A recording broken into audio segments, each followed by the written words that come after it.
Here are the notes for 10.5. So we're still working with radicals.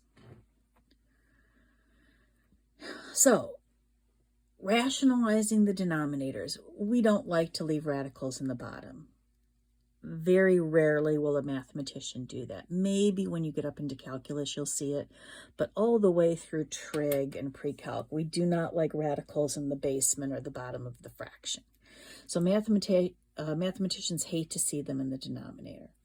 So to rewrite the fraction, what we do is we multiply both top and bottom of the fraction by the square root of 2.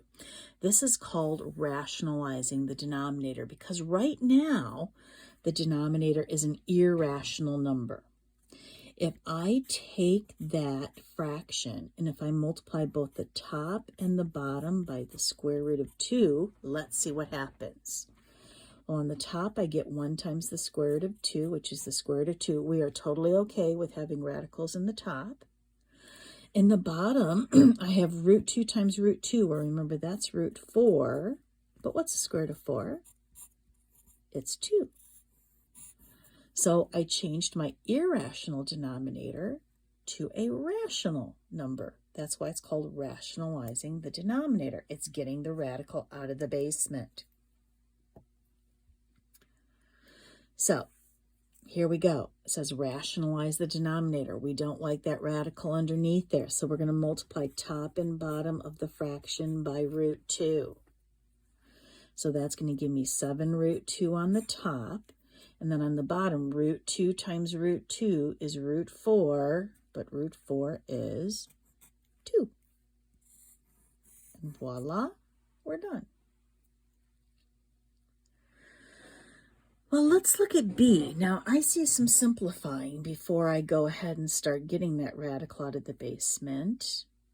I see actually simplifying on the top and on the bottom. Look at the top. What's the square root of 9? Well, that's just 3. And 3 times 2 is 6. I see that I have a 16 under here. What's the square root of 16? It's 4. So a 4 is going to come out, but the root x is going to have to stay there. We don't like the radical in the basement, so guess what? We're going to multiply by root x over root x.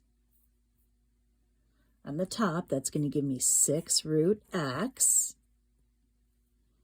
And on the bottom, what is root x times root x? Well, that's root x squared, and the square root of x squared is just x. So the bottom becomes 4x. Root x times root x is x. Okay, we're not quite done. Do you see some canceling we can do? I see we can cancel a 2 out of both the 6 and the 4. Make sure you do that. So we're going to end up with 3 root x over 2x. Now, I can't cancel this x with this x because remember that isn't an x. Really, it's the square root of x. So this is as simplified as it gets.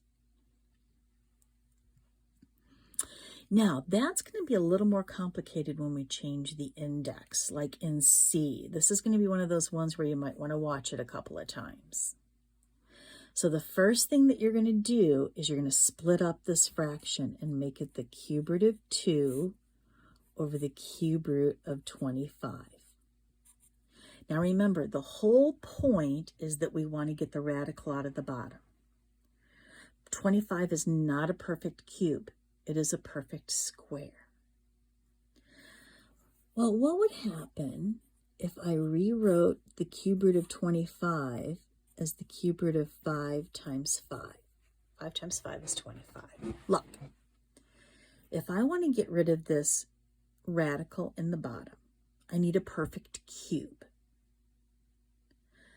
A perfect cube would mean that I would need 3 total 5s to have a perfect cube, because a perfect cube is something multiplied by itself 3 times. So do you see that I already have 2 5s? I need 1 more 5. I am going to multiply the top and the bottom of my fraction by the cube root of 5. That's going to give me the cube root of 10 on the top. On the bottom, it's going to give me the cube root of 5 times 5 times 5, which is 5 cubed.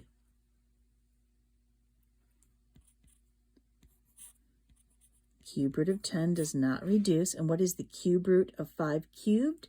It is simply 5. And voila, I got the radical out of the bottom.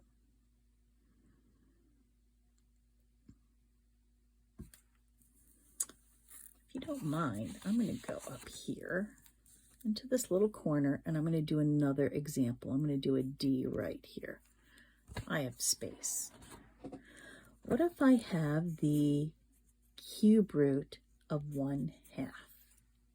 And I want to simplify this.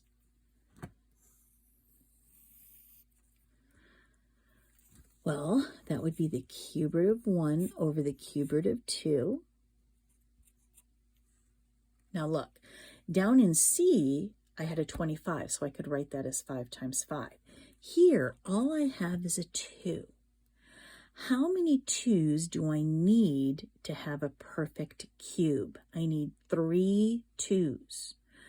I only have 1 here. What that tells me is I need 2 more. So look what I've done. I multiplied top and bottom of the fraction. You always have to multiply by the same thing, by the cube root of 2 more 2's, giving me on the top the cube root of 4. That's 2 times 2. On the bottom, that gives me the cube root of 3 2's, which is 2 cubed. And what's the cube root of 2 to the third? It's going to be 2.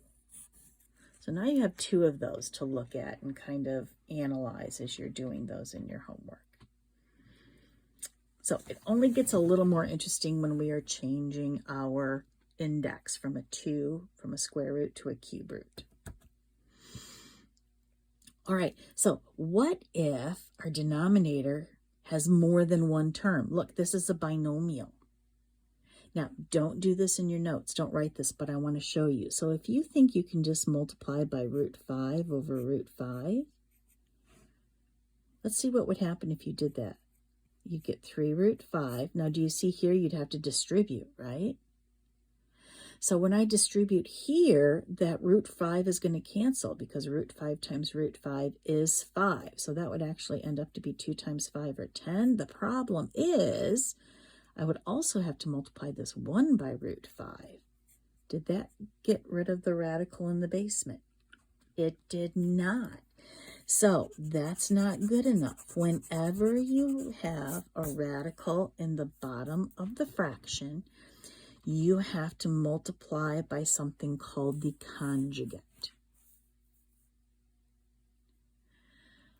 The conjugate is the exact same binomial but with a different middle sign. So for example, the conjugate of 2 plus root 3 is 2 minus root 3. And what's going to happen is when you FOIL out the 2 conjugates, your radical is going to disappear. We're going to see it twice in 2 different examples. So here I have a binomial on the bottom. So I'm going to have to multiply the top and bottom of this fraction by the conjugate of that denominator, which is 2 root 5 minus 1. You change the middle sign. Okay, so if I'm going to multiply the 2 numerators, I'm going to have to distribute here. So 3 times 2 root 5 is going to give me 6 root 5. And then, of course, minus 3 over. Now, first of all, we saw in the last section is when you multiply 2 binomials that are exactly the same except for the middle sign, you really don't have to do the whole FOIL. You just have to do the F and the L because the O and the I are always going to drop out. So if I do the F, what's 2 root 5 times 2 root 5? Well, that's 4 root 25. And then the L would be positive 1 times negative 1, which would be not minus 1. Well, let's see what that does for us.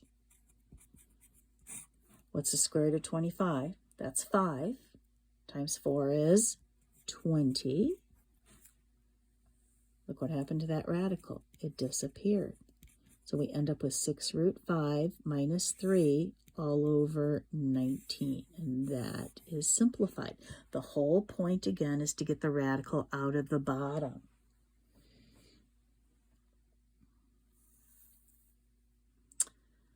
Well, let's go ahead and do B. Again, we have a binomial in the bottom. We're going to multiply top and bottom by the conjugate, which would be root 3 plus root 2.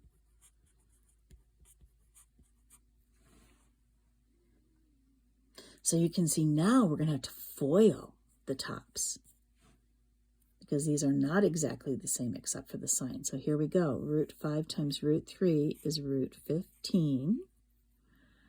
Outside, that's root 5 times root 2. That's going to be root 10. Inside, I'm going to get 3 root 3. And when I do my L and FOIL, my last two terms, I'm going to get 3 root 2.